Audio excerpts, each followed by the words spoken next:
viewers across the world who've been enjoying the action. So let's take a look then at the highlights from an absolutely breathtaking final race of the year.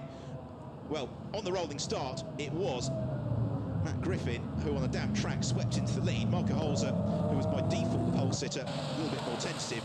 Federico Leo, Jimmy Bruni, and had to start from the pit lane, having missed the pit lane closing period. The opening stage of the race saw some frenetic and sometimes maybe a little bit too close in terms of dicing, as Patrick Pilet scythed his way through the field to take an advantage as part of a spectacular run.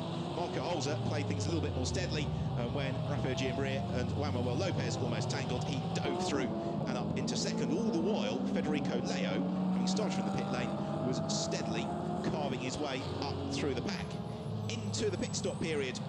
And Marco Holzer in early to hand over to Nick Tandy. As also charging through the pack was Alvaro Barber.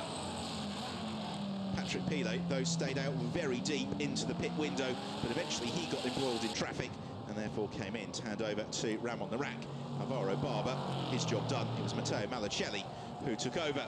Eventually, after the pit stops, Nick Tandy able to make a very brave move on Ramon the Rack to take the lead of the race, as Jimmy Bruni picked his way through. Plenty of drama and action. Very lucky not to be caught up in that entanglement. Also, Marco Zanettini had a scary moment, which resulted in disappointment for Kenneth Ayer.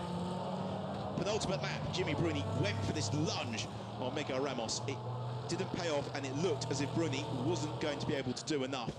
All the while, Nick Tandy driving around en route to his 5th victory of the season,